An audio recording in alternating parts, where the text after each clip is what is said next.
Alright. And we're back.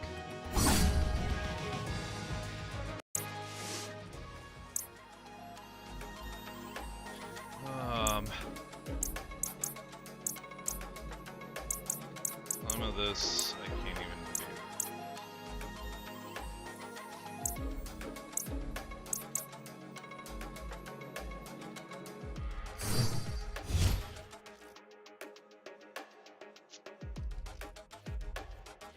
Oh.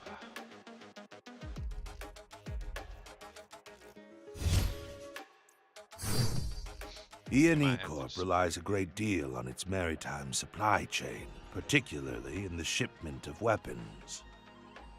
The shipment of weapons. Man, where's my lighter? You'll find some of Ruse's armaments at a nearby port. Destroy them before they're shipped across the world.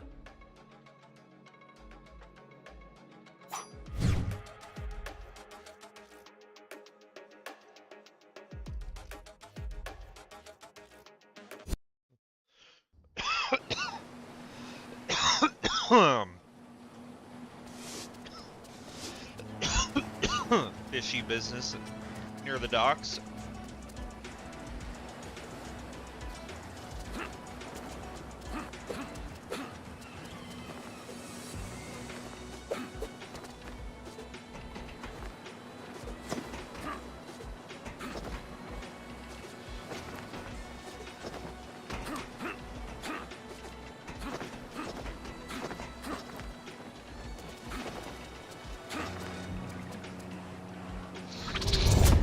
Haha. Kunai burst.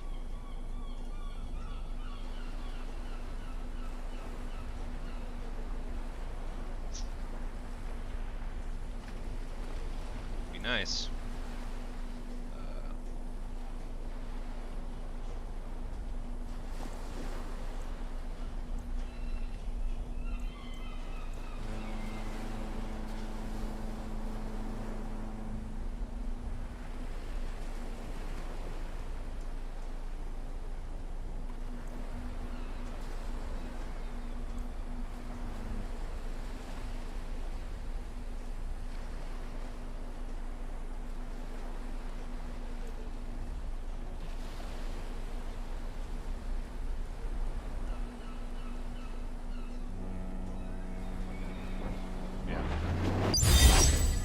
I need that.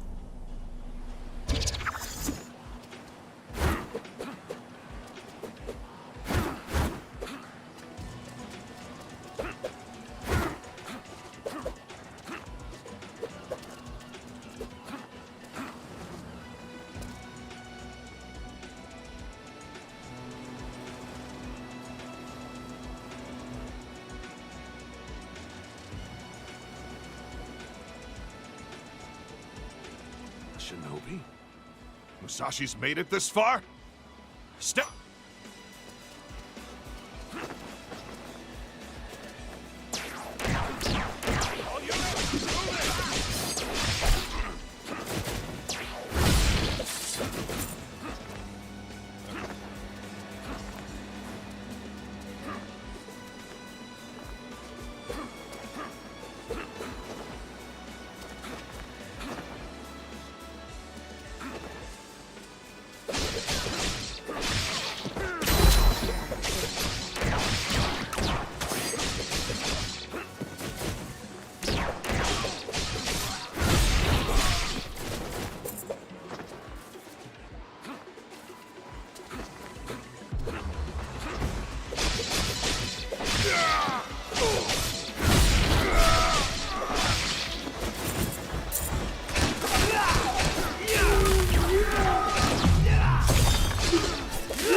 All units, move in!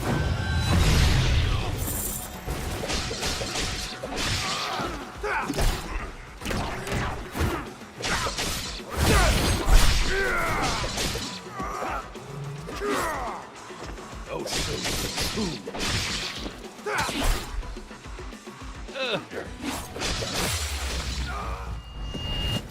rusty.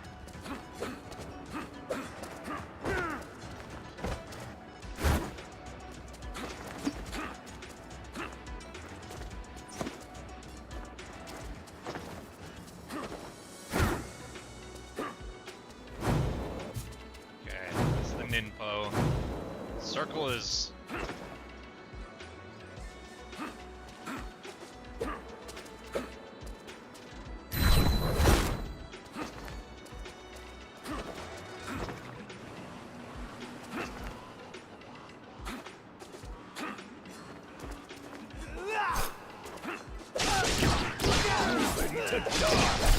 Oh.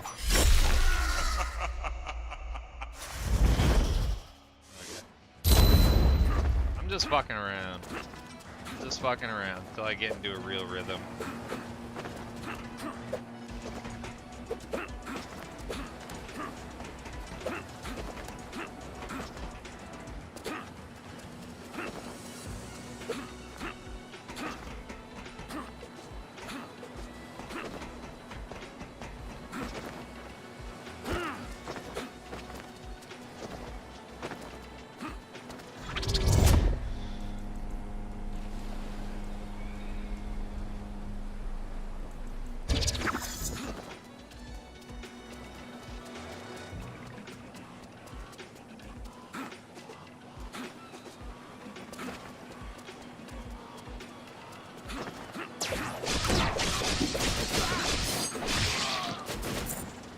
Go. That's a combo.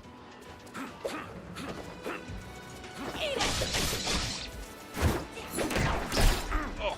Reloading.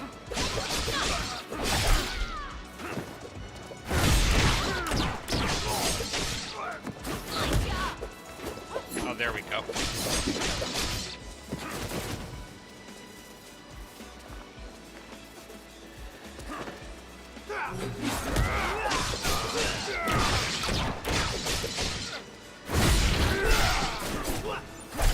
Oh! Man.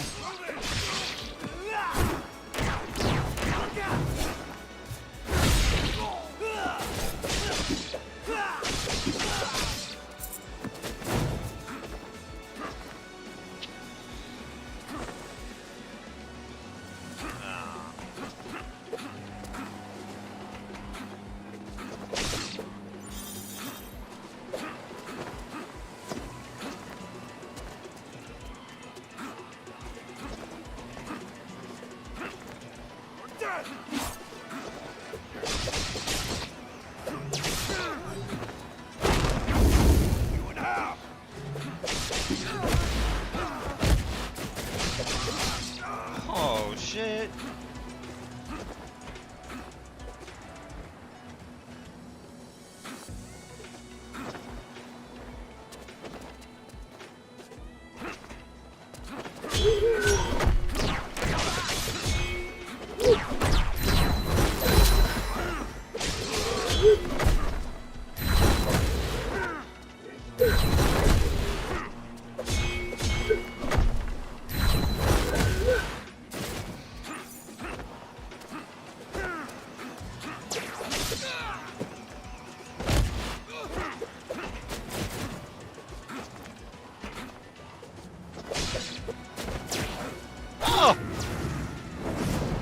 Okay. Ugh.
Okay.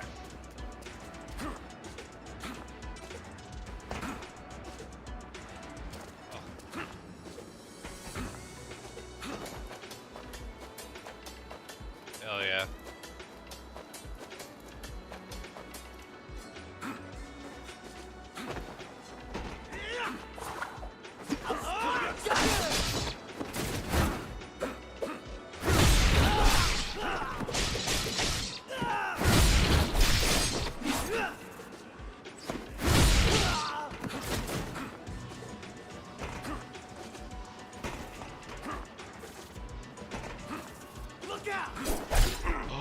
Oh, that's fucked.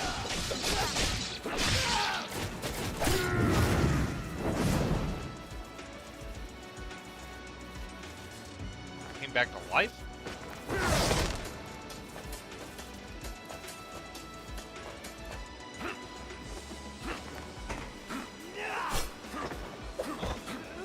Ah! Okay.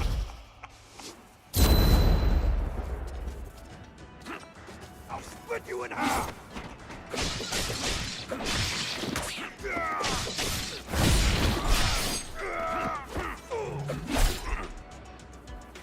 So, you're ready to die!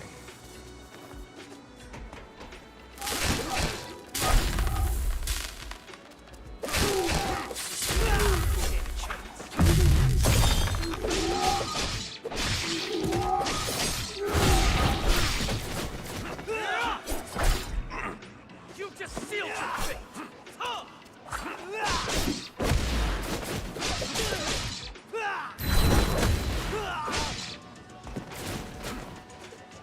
God, I'm getting fucked up.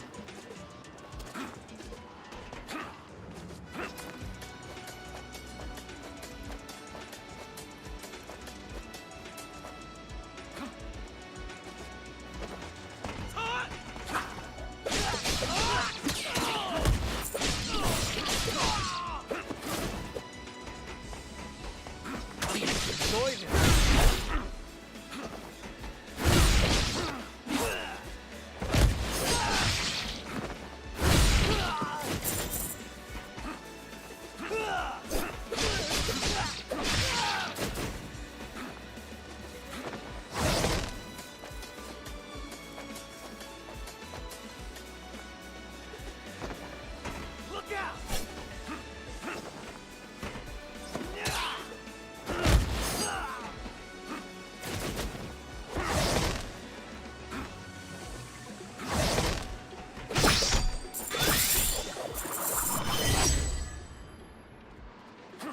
Sick.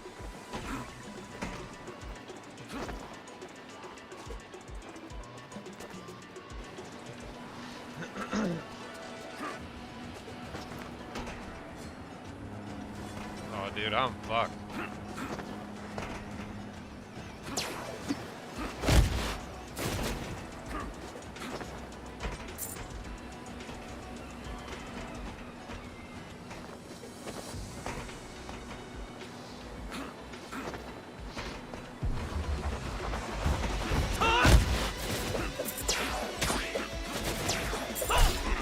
Oh. Damn.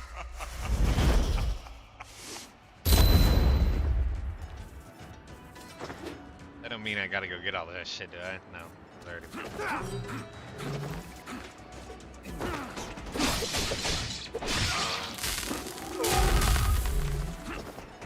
I'll show you a true ninja.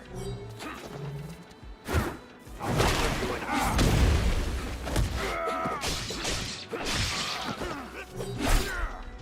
Whoa.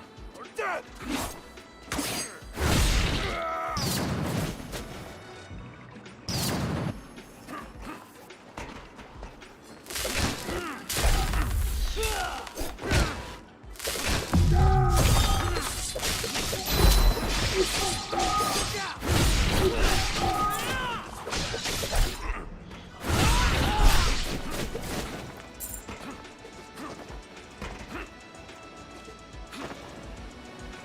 What up, bitch? Dude, we're fucking playing some ninjas. You know how I do. Always get back to my platformers eventually.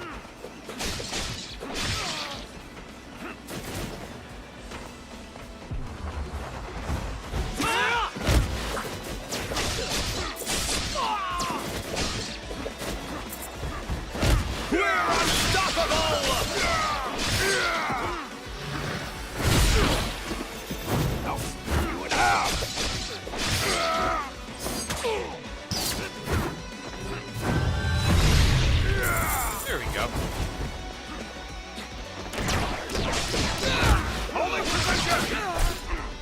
Oh, I was.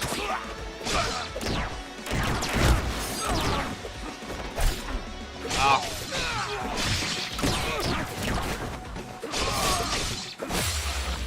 Can't be taking health. Okay, let's see what's going on here. This guy. This guy. Oh, you tried to start a whatchamacallit with me, brother. Fucking just jump in the Discord channel. You don't have to actually even call me. Super Bowls. What up? Here we go.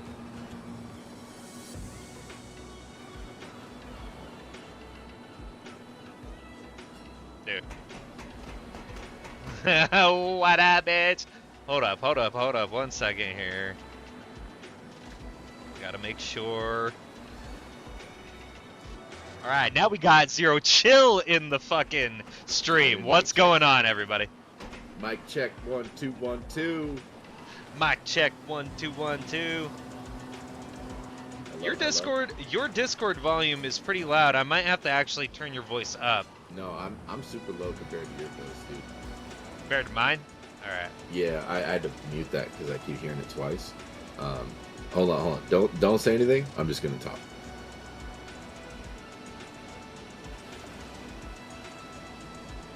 No, it's. I think it's perfect. Say something for me. Yeah.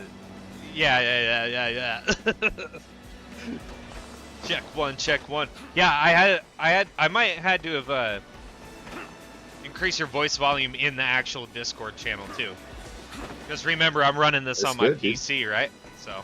Yeah. That PC shit. That fucking. What is she like? 376 horses or some shit. Dude. Fucking throw some RGB on there, dude. Get another 2 horse out of her. Excuse me, Flo? What's the you know, what's the soup TV show? What's the soup du jour? It's the soup of the day.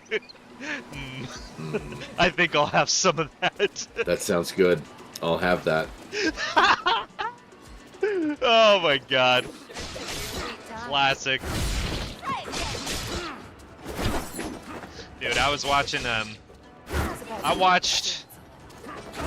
think I watched like the first 20 minutes of it, but I went and watched that, Dumb and Dumber 2, and I got basically to the part where they like started, you know, going on their road trip or whatever, and yeah, that's, yep, even on a second chance, dude, it's just like, you know, No. Not as good, but I mean, there are some things like on a personal level I could appreciate about the humor. He's like, yeah, my parents kind of aren't talking to me right now. Oh, what's going on, Harry? Well, I mean, they haven't spoken to me ever since I told them I was gay. Well, why'd you do that? I was sick of mowing the lawn. Okay. Okay. There is something in there. You just gotta, really gotta like listen. Here's the thing: the people that actually hate Dumb and Dumber is Jim Carrey. I was pissed at how bad it was because they actually committed, like they read that script. The paycheck must have been so sweet. Maybe they probably didn't get paid properly for the first one, so they're like, "Hey, we'll make you whole here. Let's do a dumbass movie and we'll just sell whatever." They could have, like, everything now is a franchise, right? Like everything now is Marvel, and you've built a fucking 3-year story. They could have sincerely tried to turn that into something. The new Fast and the Furious, but the Dumb and Dumber. Like, they just threw pencils against the wall. They wasn't even good writing, but like, I agree. There's a joke or two where you're like, I just told him I was gay, so I didn't have to mow the lawn. That's fucking funny, dude. Like, that's all right. Okay, all right. You got me on that one. Here's the funny part: you could then harry that shit with, well, I tried that and I just got my ass beat and still had to mow the lawn. You know what I mean? Yeah. Because I was just thinking about my situation. If I was like, I don't want to mow the lawn, I'm gay, they'd have been like, whap, whap, whap, whap, whap. Jesus loves you. Now mow the lawn. Okay, I guess I'm mowing the lawn. But dude, it's so funny, man. Starting to catch myself sound like the old guy at the party, man. Yeah. Being like, back in my day, bro, you got fucked up. Like, bro. Your mistakes had consequences. There was no working it out sometimes. That's what people don't. That's what people don't get. You know what it was though? Because I remember the times where it wasn't always like every time I fucked up, I got my ass beat, right? Yeah. It was when the stars aligned and I fucked up and my mom's having a bad day, and it was like, oh shit.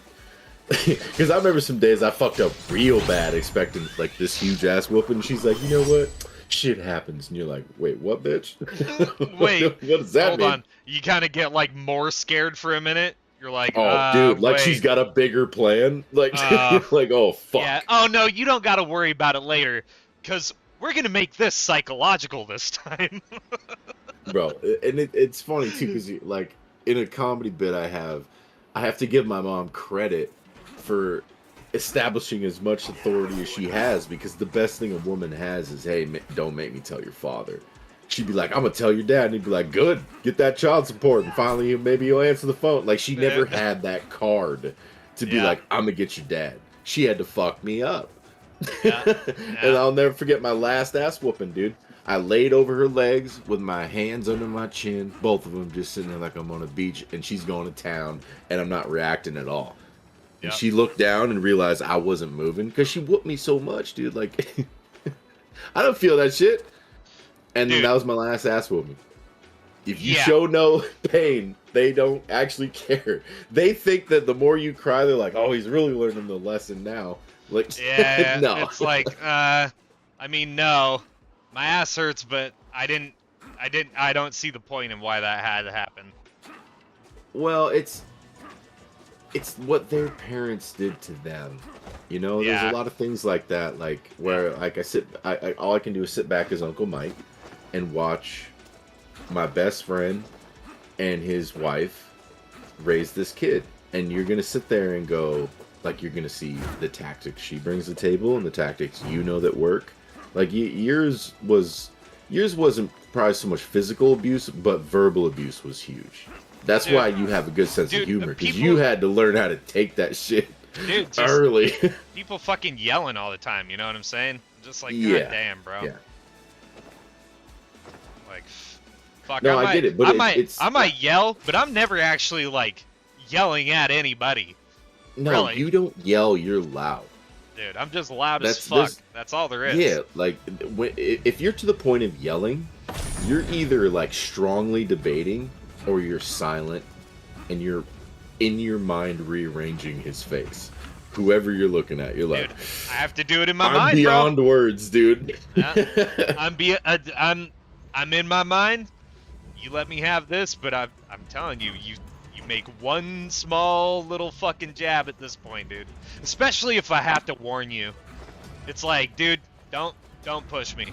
Really, don't push me, because if you put me in that spot where I have to react, like, you know, it's like I'm just gonna handle my business.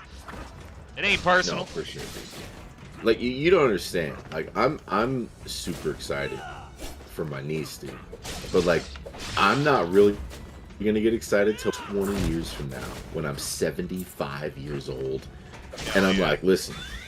I know your dad says, well, he ain't shit. All right. First of all, he can't play beer pong for fucking shit. Second of all, this motherfucker is Captain Lip Stand, okay? Don't let him... No. But no bullshit. I cannot wait to actually talk to her as an adult and be like...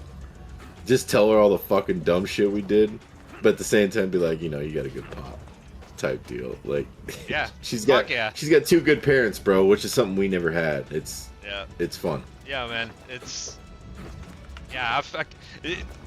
If there's one thing, especially my children are gonna learn, it's where I come from, and that's.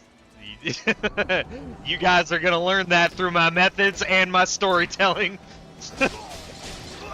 Hey, but you know what? It's not... But you know what?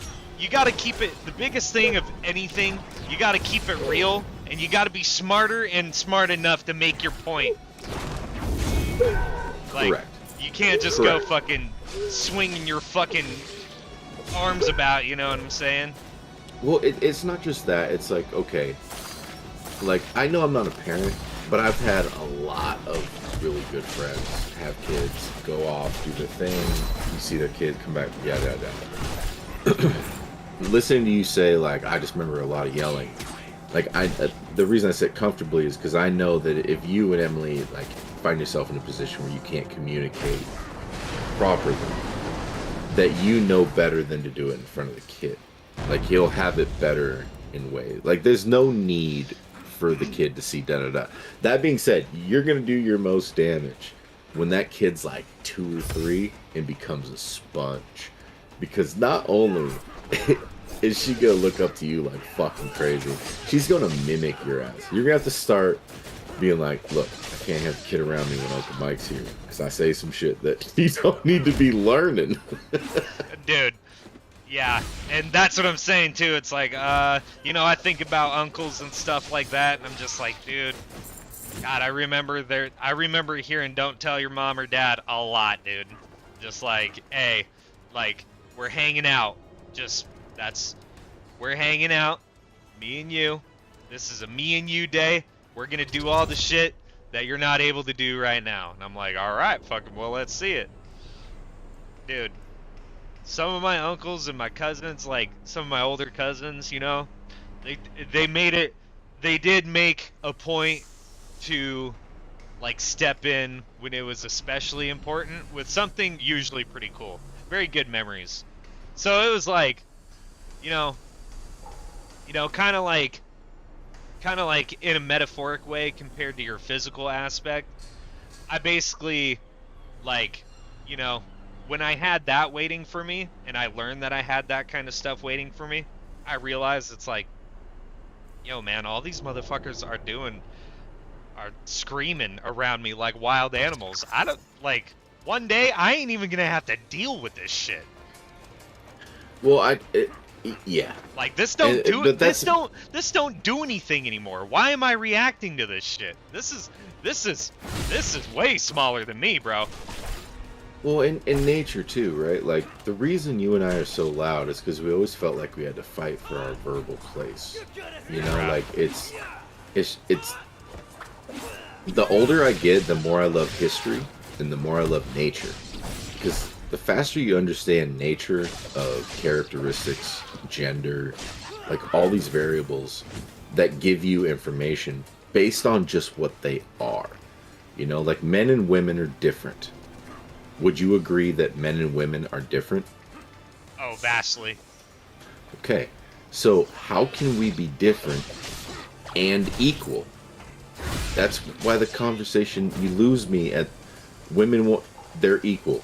No shit, bitch. Like, you've been equal. Like, my entire operation is wrapped around the idea of your nature, which is you buy a house and a woman makes it a home. You give her a family, and you give her kids, and she makes it a family. Like, women nurture naturally way better than we do. They are actually the key to our operation, and they got pussy. Like, that's a huge deal, right? Bro, big deal. So the thing is, the woman. That's why I like roles so much, and knowing your role and being the best at your role. I'm not going to sit here and be like, women know your role, because that's not how it is for every woman. But what I'm talking about is nature. They naturally nurture so much better than we do. And when you have that combination, Like you really get to see the best of both worlds. That's why, again, I don't like any of that shit, but I'm excited to see, you know, she's gonna be a shit talking little fuck, dude.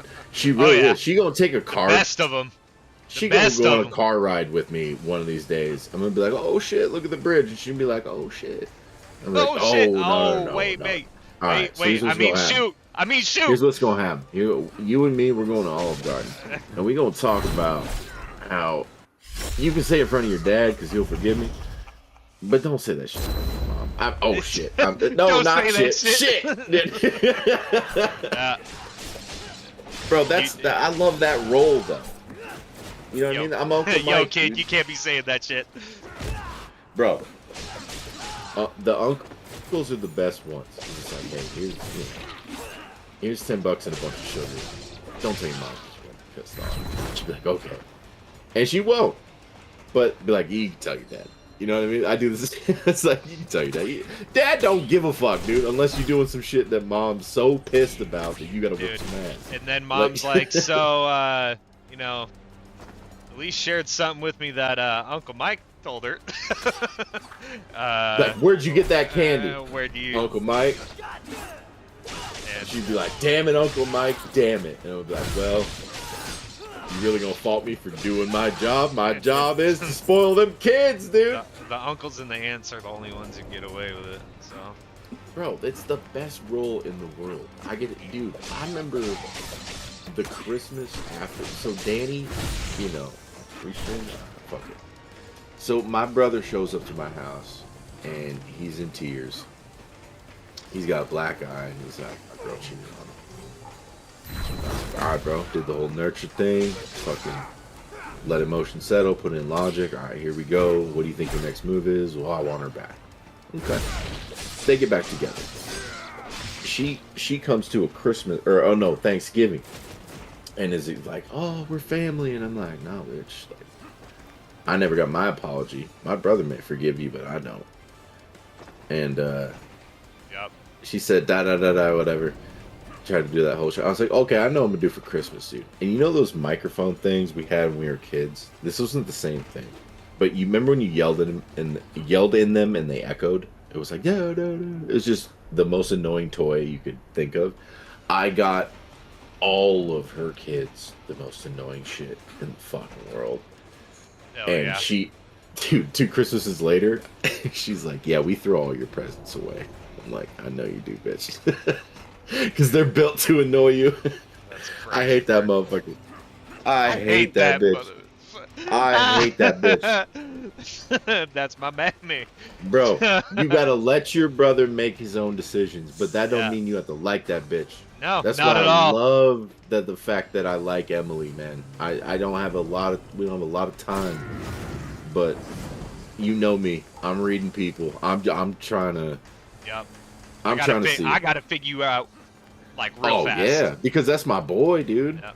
You're my boy. I can't be just look, bitch. I know he loves you, but you new to this I can't corporation. just be giving him away like that. Listen to me. I've been working at this company for 15 years. You ain't gonna show up for 15 days and talk to me about benefits. Alright? That's how it's gonna go. Policy, lawyer. Bitch, I've been in this company for 15 years. Yep. You ain't gonna come in and be like, I need a supervisor job. Bitch, you need to work for me and see if you survive. Yep. Yep. Oh yeah, dude. She's a fucking tough nail too. That's what I'm saying, man. Bro, I ain't tripping. That's I ain't what worried. it's all about for me, bro. I live a good life. Fuck yeah. Bro, I got a fucking great life. You know what's funny? I used to go from flexing like, yeah, I supervise all these people. I take care of all this shit. And now one of my biggest flexes is telling a story about how you asked me for a job, you got a job, you held your own. A year and a half later, I end up absorbing the department, and I would never hire a friend because I can't. You're not on the same level as other people. I have to treat you different, and I would treat you worse because of how close you were. Yep. But like I never expected to, and you were one of my biggest hassles, and now listening to you bitch about running a crew is my biggest flex. I'm like, this guy who fought me tooth and nail, and I drugged to the finish line, kicking and screaming, is now going, God damn it, dude, this whole dragging people to the finish line is fucking annoying. And I'm like, uh-huh. Like, just that is my biggest flex now. Is like, you were paying attention to, like, the job. It's not about people. Policies are easy. It's about understanding the situation and being in control of it. And you really did understand that right away. You just hated paperwork. You're like, this is bullshit, man. Either I'm giving you the full description, or I'm gonna be like, hey, bro, some shit at the lot went down. You gotta fucking drop that shit, fucker, because you know what? I did good at it. And you know what? Dude, I did good at it for being an absolute rookie, and fucking everybody was like, well, listen, don't fucking do it quite like that. I'm like, what do you mean? You just told me it was good. Everybody everybody got a laugh out of it? Fucking No. Here's what happened. Doug told you it was good. And he told me he told you it was good. Right? But it was a joke. It was like, Clarence, it was like you went so above and beyond that people were downplaying it in a sense of look at this dumbass. But really what it was a threat because of how well you did it. You were actually a threat to their livelihood. So what did they do? They got offensive, right? Oh, yeah. And in that situation, you're going, what the fuck, man? I thought this is what you wanted. And dude, professionals are going, yeah, Clarence, that's exactly what I wanted. But people who are threatened by the fact that you did so well are gonna downplay it. And I remember it had an effect on you. Yeah, but you were young, dude. You didn't understand the bigger picture. Like I don't even, if a motherfucker starts hating on me, dude, I don't even go, fuck you anymore. I go, does he have a reason to? Do you have a reason to hate me? Because I'm okay with haters, bro. I try to get at least 2 more a week. Because if people are hating, you're doing something right. You know? And I remember being a part of that joke too, and being like, I remember just saying, Clarence, it's hilarious, but be descriptive without being long-winded. Was like, I remember my approach on it, where it's like, dude, do this, but like, can you make this 500 words say the same thing in 125? And then it's perfect. But all in all, no one's ever going to give you shit about being too descriptive. Unless you go to court and they'll be like, he was wearing a white tie. Your Honor, I wear black ties only. It's my religion. Dude, it's my religion. Dude, bro. You were surprisingly one of our best employees. Because you're quietly learning. You're like, you don't like to do that. Dude, you know how much you told me. It's because everybody wants to sit there and fuck, dude. The problem is like I get the old timers who want to teach me shit, and I understood that. But they were like, yo, we gotta make you survive through straight fucking instinct and fucking very small hints now and again. And it's like, bro, I just need you to tell me how to do my job. And I'll do it exactly how you want it. Well, the problem is your first boss was Doug. He better have been the fucking problem. Do you know how long it took you to unlearn that influence? Think about it. Doug is military. Doug is also like, he eliminates threats. Like, immediately. If you're good, that's a problem. But we had a thing. Doug could never shut down a party of like 10 people. He took me to this party one time and he's like, y'all need to shut this down. Everybody looked at him like, this little bitch. And they looked at me, bro, I'm 27. I was only like 200 pounds, man. I was lean as a motherfucker. And they're like, they look at him and scowl, look at him, and look at me and be like, this silent little nod, and look back at him like, all right, we'll wrap it up. And the first party he took me to, I shut that shit down. And he's like, oh, you're useful. That's the only reason I had play with Doug. Because I learned that I'm the most intimidating when I'm not talking. When I'm talking is when the charm kicks in. So if I just stand there and agree with what this little leprechaun says, it really, he'd take me to parties and I would shut the shit down. And but it was funny because I got to a point where I was like, what do I need you for? I can shut the shit down on myself. And then, but when I'm not here, you're not shutting down parties. And then I learned, oh, okay. He lacks in this area. I give him this confidence. I've got this big fucking guy behind me if you don't like what I have to say. And then you learn a lot of characteristics about people, dude. Doug was a really insecure military guy that got picked on a lot. So when he got a little bit of authority, if he got any opportunity to laugh at somebody else, he would take it. And that was the situation with you writing the description of that incident report that he asked you to be descriptive about. He then laughed at you for it. So that was really your first influence of a leader at a young age. And that shit that I had to deal with, when you look back and you go, fuck man, that guy wasn't a good leader at all. And you have to unlearn that shit. Yeah. Because you're influenced. You're young. You're easily influenced. Well, bro, I can't tell you how old I feel, bro.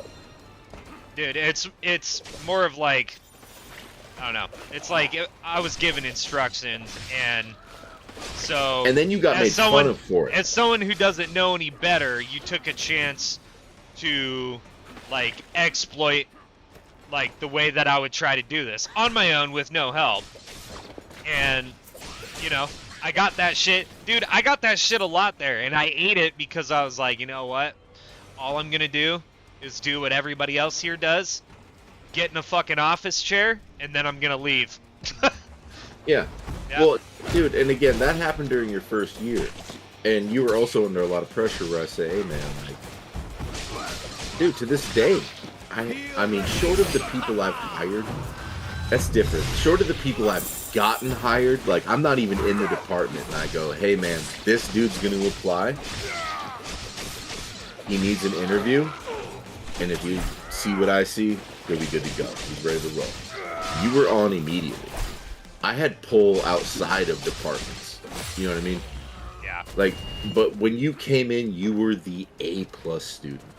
A+, even if you had to put up all that bullshit. But here's the funny part. The only reason me and Doug were laughing is because before Doug's time, you actually had to be really descriptive on your reports, and you learned how to say a lot while saying, like, very few words. So me and Doug were really laughing at the fact that you did a great job, but it was like 5 times the work, right? What the other people were laughing at is, look at this dumbass talking about details that don't fucking matter. So, like, they are irrelevant because they've never even written a goddamn report, let alone hundreds of those motherfuckers. Oh, yeah. I wrote everything back then. That's why I laughed at what you did. It wasn't because you didn't have potential. It was because, okay, great job. I remember my first We're gonna dial it back a little bit. just a bit, dude. But at the same time, it's, you know, ha. Well, you know, the thing is like, I'm glad I was fucking blessed with insight, because at least I can fucking tell. It's like, okay, that's probably not the way to do that, so I do this better. That's all I do. Well, and I did it good for a good long time. You do better when you're uncomfortable.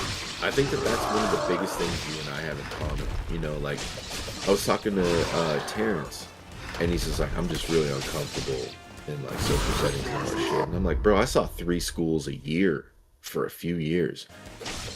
I was a kid thrown into a group of strangers every few months. The more uncomfortable you are, the more comfortable you get being uncomfortable. That's why I like shoving people on their heels when I first meet them, because their reaction will tell you more about that person than their words ever will. Oh yeah. Because most people aren't built to handle L's, dude. Like, you and I took a lot of L's coming up. We're not taking many today. And that, that momentum is nice, but we took a lot coming up. Like, we paid our dues. So, it was just you paying your dues, man. And, like, me and Doug. I fucking did pay my fucking dues, You paid him, bro. I remember when you got in some deep shit, or, like, you were thinking about something. You were thinking about disappearing for a week and calling in 2 days or some shit. You just need to do something. I was like, look, bro, you held up your end. You've been here a year.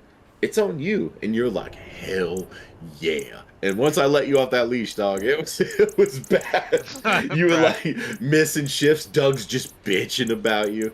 And I'm like, hey, man, you had a good year, though. Hey, just know that I can do it. So now that I know you guys are fucking with me, what are you gonna do? For me, I'll show up. I'll show up, dude. Dude, and that's what it was. You're like, hey, man, I may be subpar, but I'm here. And when I'm not here, you have to be. Yeah. Cause I ain't. I know the game, baby. I ain't fucking filling in, dude. Don't fucking nah. Fuck no. No fucking way, dude. Oh, you guys need help? Damn. No. We should have more than 2 security officers. Oh well. Well, that seems a little unrealistic. No. This is you. This was you flexing your power. This was the most arrogant I ever seen. I'm getting tired of this shit, Mike. All these changes and shit. Okay.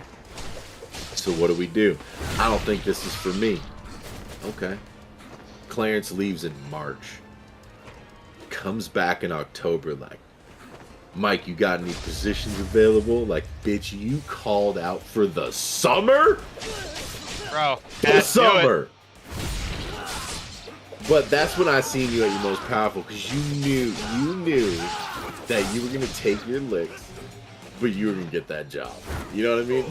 Like, bro, you knew I was gonna beat you into the ground, and then you go have to sign the W2. Dude, after 2 years, it was like, dog, okay. Motherfuckers work all fucking Glendays just to get talked shit to by the motherfuckers in the parade, bro. Like, I have to deal with these guys all day, and now they're fucking wasted. But here's something funny that I had to deal with after that. The joke was, you took the summer off, and Corey, Better, and all these guys didn't. Abigail didn't take the summer off. You actually lost a little bit there, only because when you came back, you really were like, my boy runs this shit, dude. I'm not really tripping until Mike's here going, hey, bro, I'm back. Like, you knew. It's like when you have a piss test, but the guy in charge of the piss test, you have a week, like a heads up, you're like, hey, bro, like, I'm about to get rid of your ass. You gonna fucking fix this shit or what? It wouldn't just be, hey, man, today's your last day. You knew it. And you would use that shit, and I couldn't help but love you. That's my fault. But no, dude, those are some good times, man. I learned a lot. Like, watching Corey, the way he runs that weed shop, it's just, he's like, yeah, man, I'm moving up quick. And I'm like, not surprised, dude. I ran a fucking tight ship. I know I'm not perfect, but I was trying to make y'all better than me. Like, that's gotta be your goal as a leader. You gotta push them, but you gotta understand their talents. Lean into those talents, but challenge them with their weaknesses. You have to understand you gotta be better than me, dude. Oh yeah. Yep. You gotta be. And y'all were. You gotta be better than the fucking master, bro. What did Uncle Fish say, dude? What did Uncle Fish say? Dude, he fucking... Even when it comes to people... Dude, leave it better than you found it, dude. Amen. Leave it better than you found it. Always and forever, dude. Forever. It don't matter if you walk into a gas station, pick up a napkin that's just sitting next to the trash can, and set it in there. What did you do? You left it better than you fucking found it. Fucking pick that shit up. And I do it all the time. It's so funny how simple and deep that fucking napkin shit is, too. You know, especially when it applies to fish like that, because, dog, like, even, like, I notice it so much in my real life. Fucking, just today, dude. You know, you get pissed off people in that casino and shit. They're losing money or whatever. They're fucking. Yeah, you know, they're pissed off. Yeah, they're fucking mad as hell. Walking out, throwing his garbage in his pocket out on the ground. But you know and you what? Go behind him and just pick it up and put it in the trash. I don't say a goddamn thing. I just followed him out of the door because he was going out of the door anyway, and I picked that trash up. Bro, that's a veteran move though, because you understand. Yes, you could give him shit, but you also see the bigger picture. Oh, dude, right? he looks at me. He fucking does his little hand in the pocket shoulder shrug, like I didn't see, and he just pulls his left pocket out. I'm like, yeah, and guess I'm what? like, all that was in that pocket was garbage. dude, no cash. It was 2 napkins. Bro, It was two napkins, he's out of bro. money. But you understand the situation, bro. You know that shit is gonna escalate based on straight emotion. Oh, so well, now I mean, go. No, that's just one of those things that's like, man, I am truly in a position where I can say that is absolutely beneath what my responsibilities are right now. That's really what it is. No, I'll pick it up. I'll pick it up. But It's no, I'm easier not to gonna. pick it up. I'm not gonna engage you over a goddamn napkin.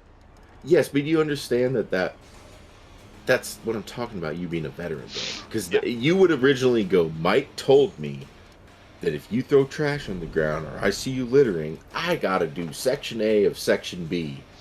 Now you're like, look, bro. I know you got your ass beat because this bitch is built to take your money. So I'm just gonna. I know you're mad. You're gonna look me dead in the eye and you're gonna throw your hot dog wrapper on the ground. I'm gonna pick that shit up and I'm gonna go back about my day. You know why? Because there ain't zero paperwork other than the paper I had to work by picking up and throwing it away. And that's the truth. That's the dead ass truth, bro. And that's what it is. Truth. Bro, remember our motto that one summer was, look, I don't want to write you up. I don't. But I will. I will if I have to. Please don't make me have to. Yeah. Please don't make me have to, because the way we write people up ain't just, here's your citation. Here's a descriptive stogie type report of what happened. Like, Mike, you want me to write it? Write it. I remember every detail. I remember how many fucking nose hairs he had, dude. Little shit. Exactly. But when you see, you're like, I think maybe somebody might have broken. The door looked shimmied. But any person that is like, this guy was an asshole. He was wearing a white shirt, tight corduroys, and he's a prick. Like, sir, were you wearing corduroys? Like, yeah, I love them. You're like, it's perfect. Like, what, dude, I remember some of the best reports I had against assholes where I'd get their information. Like, they would pass out at 2 a.m. and I would have 3 a.m. to 7 a.m. to write the most eloquent report on somebody. Where, like, but while they were sleeping it off, their drunken mistake, I'm writing this report like a goddamn lawyer. Like, and then he blinked twice and told me this. You know, it's like too much. I did the same shit, bro. But with people, I was like super diligent. Everything else, I was like, fuck it, bro. Like, who gives a fuck? But with people, I'm like, this bitch. Oh. He breathes twice before he yells at me. I'll never forget this guy. Dude, you remember Marco? Oh, God. Yeah. Dude, remember fucking Trent? Oh, yeah. Hey, Trent, you better not cause me no problems this winter. Because if I have to fucking pick you up in the snow again, brother. When he got dropped off in the wheelbarrow? Dude, yeah. They put him in a wheelbarrow, brought him to the end of his lot, dumped him off, and left. And security's like, Mike, he's passed out in the driveway. And I'm like, is he breathing? Is he breathing? Yeah. Damn. Fucking let him lay, dude. Yeah, pretty much. Yep, I remember all that fucking shit. I remember. Good times, man. Dude, oh my God. Fast times. Very fast. We grew up there, man. Yeah. That place. As much as I look back and fucking hate how it ended, I sure do miss just going to work and being able to see all you guys. Yep. I miss being able to go to work and immediately go in the woods and smoke weed. God, that shit was lit. Alright, office is open at 7:30 today. High as a motherfucker, dude. Dude. Well, just, you know, like, yeah. There were a lot of fun times. There were a lot of fun times, and you know what? That, dude, it's just wild to think about, because everybody knew that shit was going on. Every fucking buddy. Oh, yeah. But it was just like, yo, we deal with so much fucking shit. Ain't nobody trying to care about that. Just make it to the winter, dude. Yeah. No, I remember some of the best memories I have when I was covering a fucking grave and you were working day shift at reception. I caught you at the gas station and I made you listen to Fushnikins. I was like, dog, I found this shit at like 6 a.m. The flow will break you down. The flow will break you down. Yeah. I remember you tired as fuck listening to that shit. You'd walk through my office because everybody couldn't respect my office. Couldn't walk through the back door. They had to walk through my office. And I was like waiting for you. I was waiting for you. I was like bumping and shit. And you're like, it's too early, dog. And I'm like, yeah, but I'm out this motherfucker. Dude, that was me all the time too. Yo, fucking, what are you guys early, doing? dog. I've been here all night. Bro, there ain't nothing worse than the graveyard guy who's excited to go. Yeah. I fucking see 7 of them when I leave every day, or when I get to work every day. Bitchin', dude. Bitch. Oh, Bitchin'. oh. Happy, but they're bitchin', bro. They're like, I'm happy, I'm leaving, but, well, motherfucker, even though we're paid fucking 15 minutes early, you're supposed to be here at 7 o'clock. It's like, I really need to go home because Bro. I'm tired. Yeah. Easiest shift in the world. yeah, Easiest. dude, those motherfuckers, they're so funny, man. I Bro, fucking night rolled in shift- there, dude. I rolled in there. Their clock in policy, quote unquote, is 53 to 53. So you probably can gather what that means. You can fucking you technically swipe and clock in at 6:53 a.m.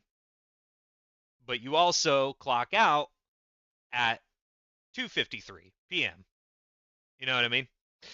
Now, they have a fucking whole buffer, dude. It's a 15-minute buffer that overlaps in the hour. So technically, you're not late. You're not even late to work until 7:07 a.m. for day shift. Technically. But that's not how I run my shift. If you're fucking 7:01, you're late. Period. But anyway, anything between 53 and 7, that's cool with me.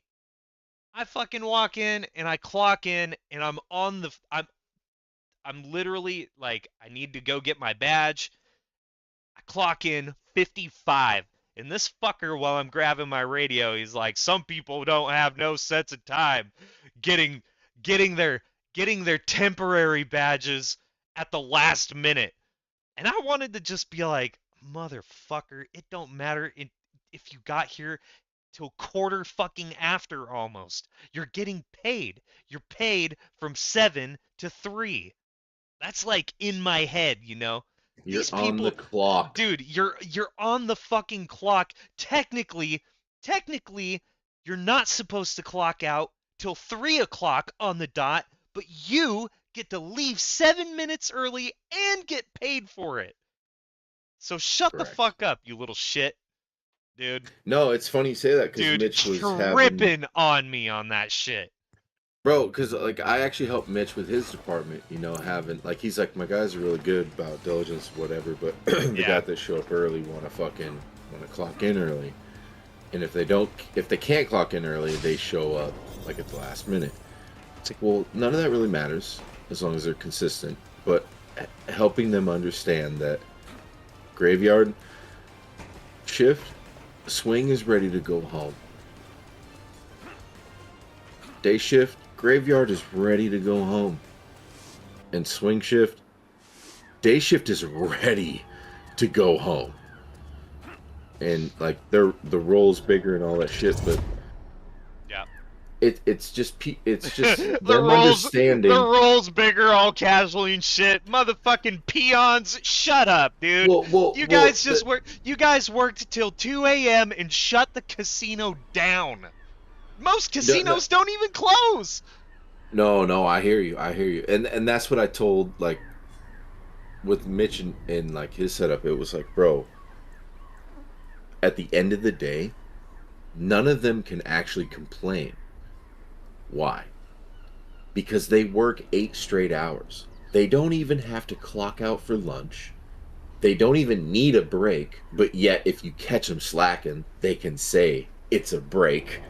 Yeah. Oh yeah, I'm on my break. Yeah, because you can never really tell when security's on their break. You know what I mean? But at the end of the day, these guys should be working 9. They should be here for 9 hours and getting paid for 8. These motherfuckers show up 2 minutes before their shift, clock the dude out, and leave 2 minutes later. They're working 8 hours and 4 minutes a day. And he's like, yeah, they're consistent. And I'm like, yes. But that also means they have nothing to bitch about if you give them a hard time about where you need them to be. It's not about, oh, this guy's later, whatever. Look, I told all my guys, Chuck does our time cards. It's a 7-minute interval. If you show up here, you're before. If you show up here, you're late. And if you're in the late column, I'm going to consider you late. Can you show up 5 minutes before your shift? You have 8 hours to work. That's it. And I know you're going to spend the first hour and a half waking up. Like, it's not that fucking hard. And I told him the same thing. I'm like, bro, you have all the leverage. You just respect the fact that you guys are being consistent. I did the same thing, dude. I found myself in a place where I was like, man, I'm so thankful that they make my life easy that I want to do A, B, and C. But, like, yes, continue to do that. But understand that, like, they don't have all the leverage while being consistent. Like, their leverage is their consistency, and they have to build that. But at the end of the day, their job is not that hard. So, yeah, you got a point, but bitch, you only work 8 hours. Do you really have complaints? Like, at all? Dude, it's only 8 hours. It's 8 hours, bro. And if you are like everyone that works at that company, dude, that is the legal bare minimum. Like, bare minimum, and all of us are less than 5 minutes from home. That means you spend 8 hours and 10 minutes away from your home. Clarence, I know how much you work, and then you add in the drive. Yeah. That is, all that combined is how much time you are away from home. Yeah. These motherfuckers are away from home. Yep. 8 hours and 10 minutes. And they don't have room to bitch, bro. Yeah, I know. I see it every day, and I'm just like, dude, you guys fucking, like, you really, like, you gotta take a breath, man. Just like, chill, dude. It's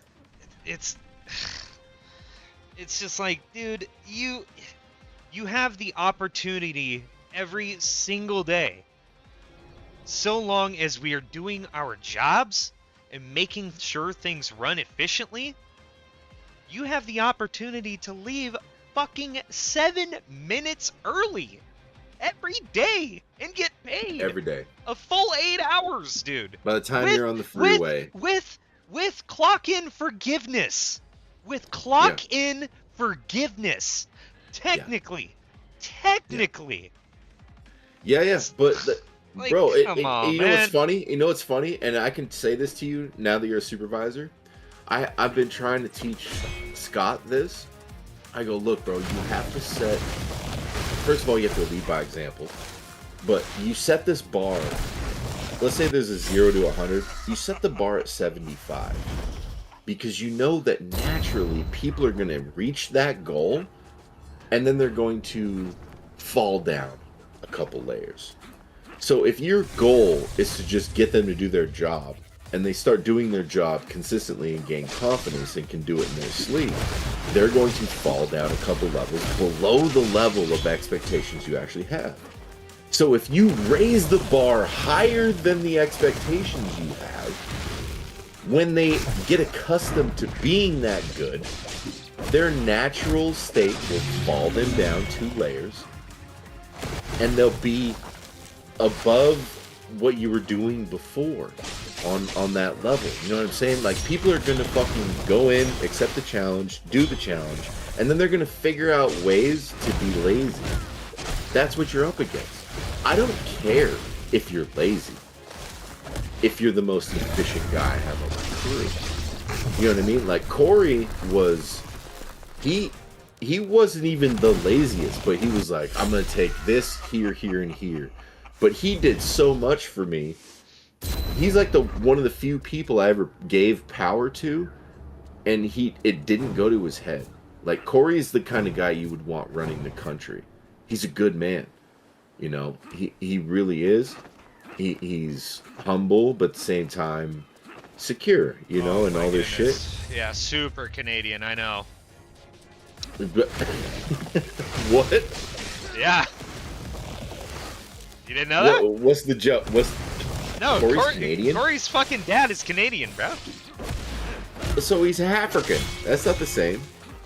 Bro, he's got some American pussy It's in him. almost just as bad, dude.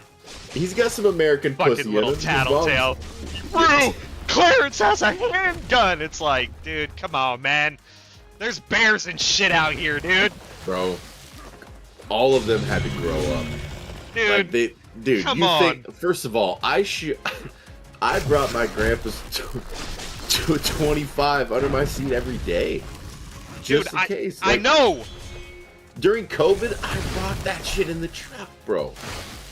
During COVID, because we're getting break-ins left and fucking right, and I'm like, oh, I'm packed. Fuck this. Every day. Yeah. 6 months straight. Carly, you still need a gun? Yup. You better, you know, you don't want to fucking need it and not have it. I'd rather have it and not need it. Yeah. Dude, he fucking... Is that a gun? Is that like a gun? I'm like, yeah, dude, I have a... Yeah, dude. So there's like concealed guns and carry, shit. bro. Like, it's all good. Yeah. He's like... And then that little fucker, he follows up, he's like, well, I've never seen a reason to have a gun. I'm like, well, man, with everything that goes on, there's, you know, better be safe than sorry. And then the next fucking day, it was actually Rue. He fucking told Rue, and Rue was like, yo, man, don't carry your piece. And then in hindsight, I realized it's because that fucker's a felon. He's like, I can't even be around that shit. Like, bro, I can't. If I spell gun, they're gonna take me to jail. Yeah. Yeah. So, but yeah, I was like, God damn you, Corey, you little fucking tattletale. He was the only one. Fast forward to, so whenever it was just me working, Jason would always fucking shoot deer in Division 7, and I'd help that motherfucker load that shit up, and he'd fill my freezer. It was beautiful. And fucking one day I wasn't there, Corey was, and Jason saw this massive fucking buck, dude, and he's like, I gotta take it. And Corey helped him. And I didn't find out from Corey. I found out from Jason. And I never mentioned it ever.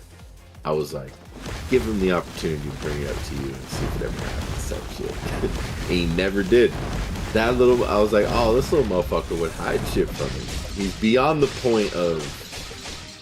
Because Corey was super scared of me in the beginning, dude. Especially when I put him in charge. Because dude, I got some bad information from Mikey Williams. I thought Corey no-call, no-showed. I take over the department, and I'm like, Chuck, he's fucking fired, man. I'm done. And Chuck's like, well, if you gave him all the tools to succeed, and he can't do the job, fucking fire him. Chuck didn't tell me not to fire him. He said that. And I sat there in that moment, and I go, I didn't teach him anything. All right. He shows up. I was like, this is a baptism, bro. Fuck the past. Going forward, this is what it is. Can I count on you? Yep. Boom. Best guy I had in my whole career, dude. Yep. You know, in his way. Yep. No, Corey's a good guy.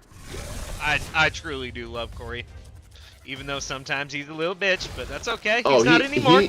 Yeah, but do you know, like, when you're the supervisor, how much it's nice to have a little bitch? Because everybody knew he was a little bitch. Because that means they're more comfortable with me than they are my number 2. That's perfect. That means I know all the secrets. Yeah. That shit worked out for me on accident very, very well. That's funny. But hey, you know, he at least fucking cared.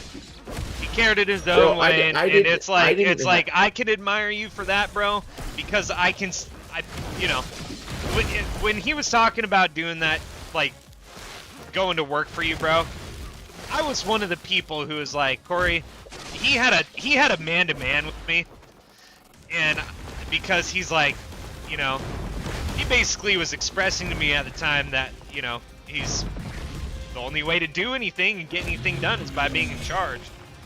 And he said, you know, he brought up, you know, working with you, like, you know, it was gonna matter with me. And I was just like, I told him, I was like, bro, you know, if that's what you feel like you have to do to get ahead, then, you know, like, of course I want you to do that, man. I don't want you to fail, you know.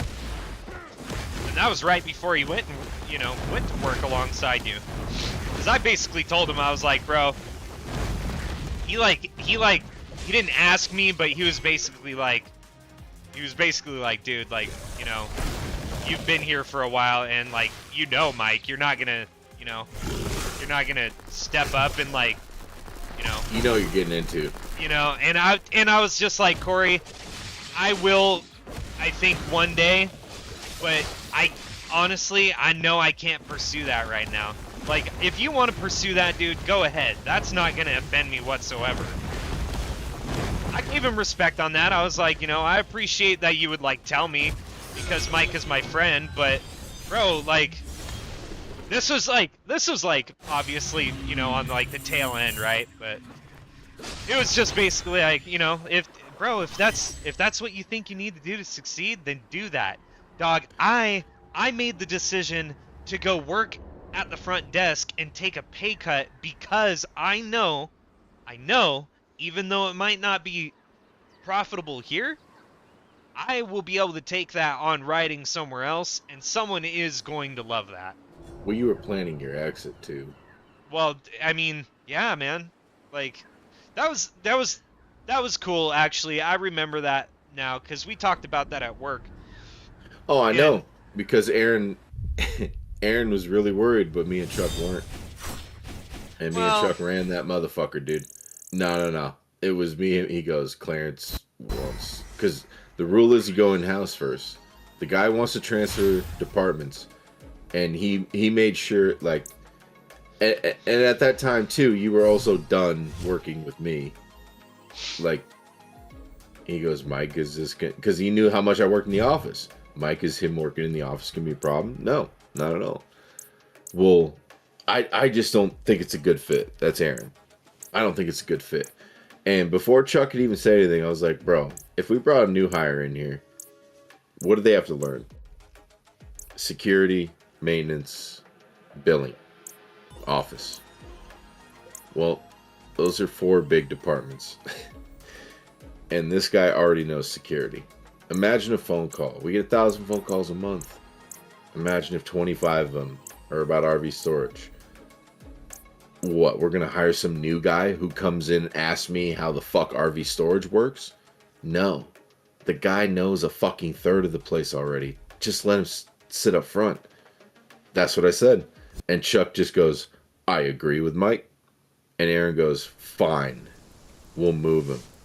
But he wasn't happy about it, because the only reason you got a pay deduction is because he would rather you just quit or ask to be fired. He didn't want you up front. And that's why he goes, okay, well, if I can't stop you being up front, I'm going to give you a wage that makes you want to quit. And you had every right to be unhappy about that wage, because in my mind, you're learning more. And I told him, I was like, you deserve more money. He's like, well, that's just not going to happen. It's like, okay. You have these conversations. And there's no way I can be like transparent with you about like all the details, because then your emotions will, like, I just have to handle that shit. I remember him not. You shouldn't have got that job, but me and Chuck were like, nah, son. Like, I got permits to do, and I'm running security. He's got all this other shit with maintenance. Like, Aaron, unless you're ready to run the front desk, this is our guy. And that's what happened. And you went in there, and yeah, it's a learning curve, but Christy's one of the biggest cunts I've ever worked with, and she loved you. She hated you, but she hated how much she loved you. Clarence, you motherfucker. God damn it, Clarence. Why can't you do anything right? Hey, I made you biscuits and gravy. Dude. You know how to G do it? Oh, I know.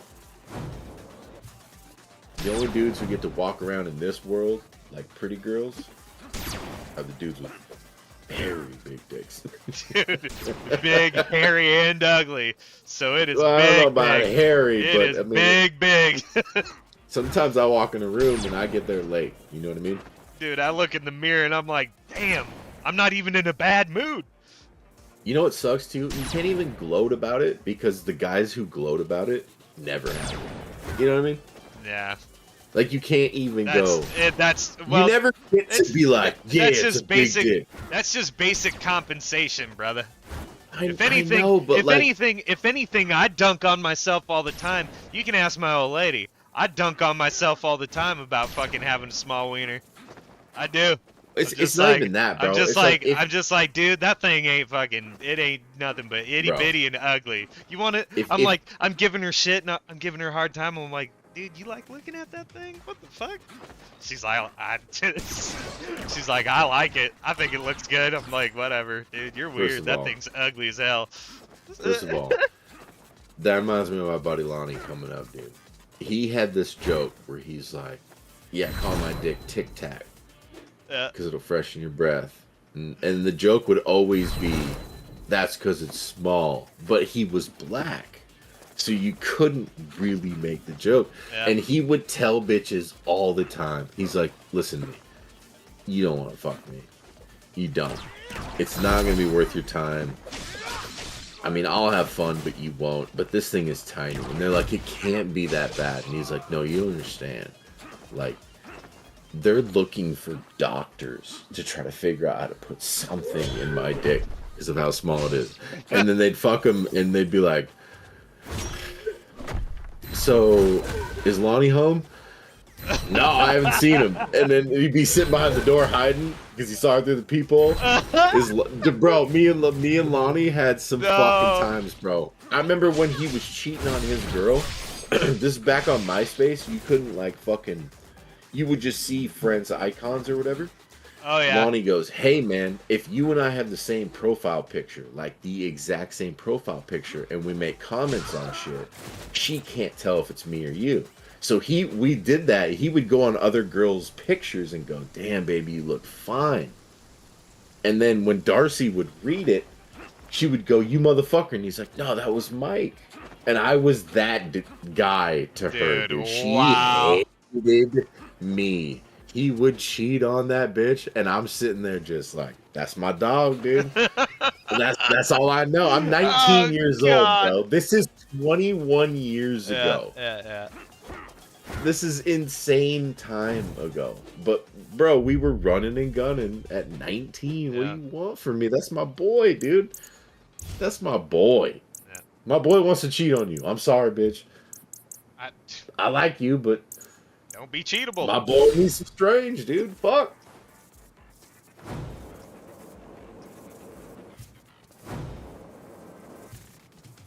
That's funny as hell.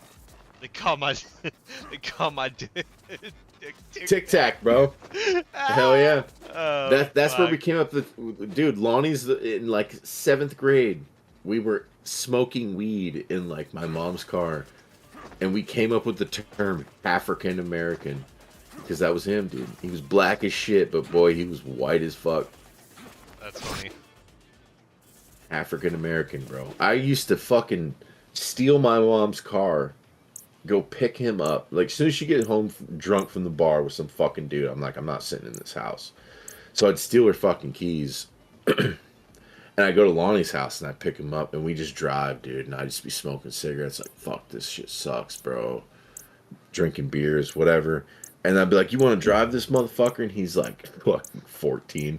I've never driven. And I'm like, bro, it's easy, man. The clutch is your left foot. Bro, and we'd sit there and I taught him how to fucking drive, dude. Like, Yo, just that's stealing cool. my mom's car.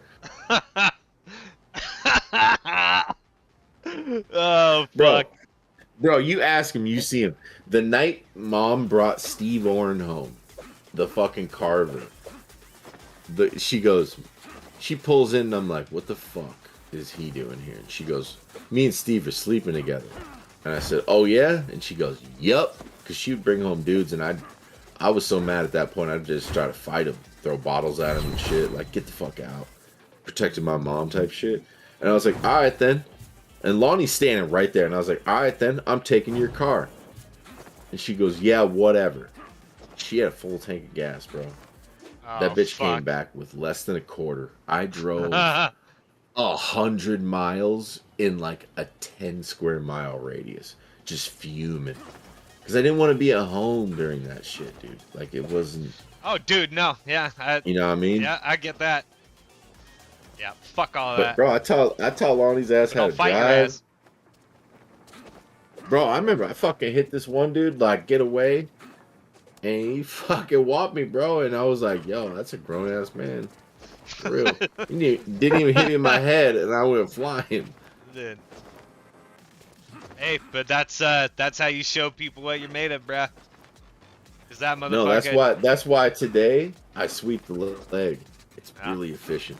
Nobody's expecting it. Just you put your leg behind one of their legs and just shove them half strength.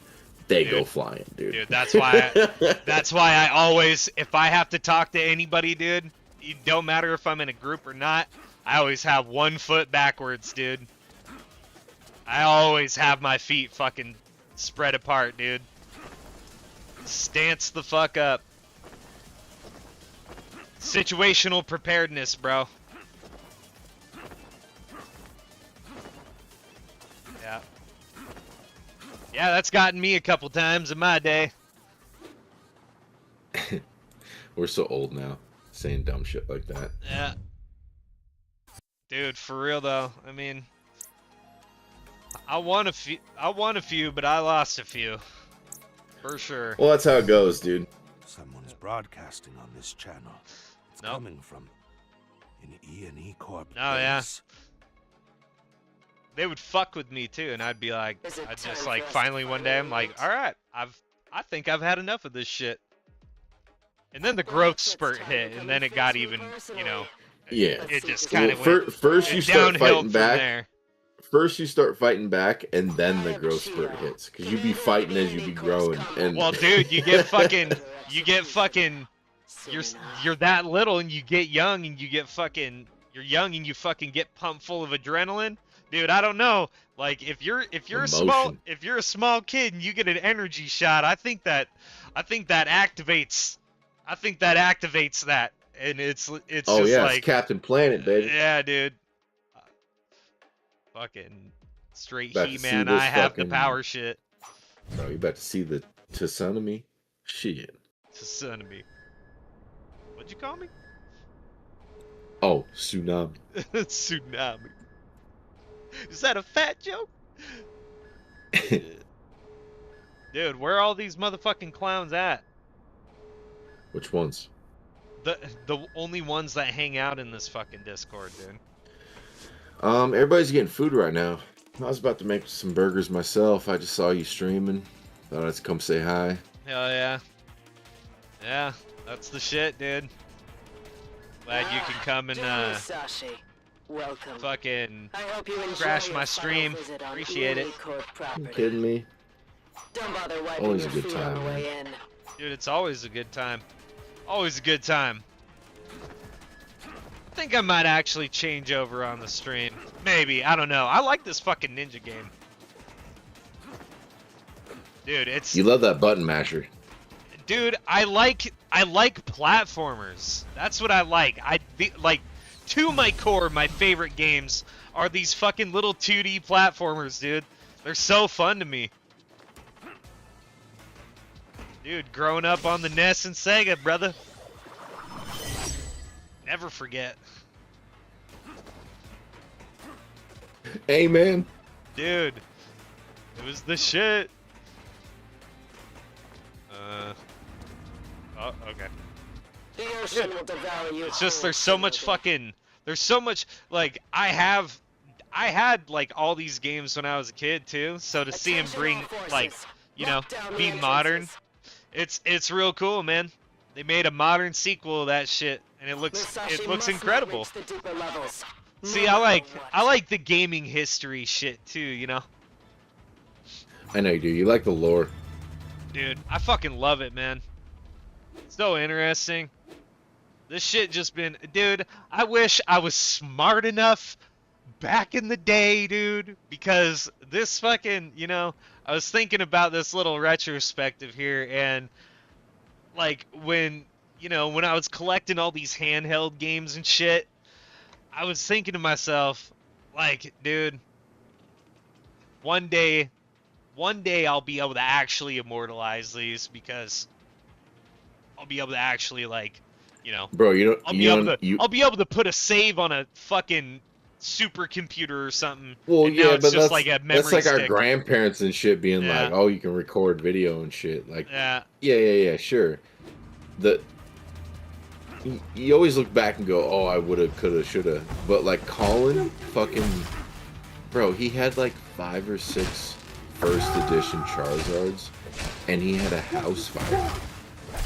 Oh, fucking They- no.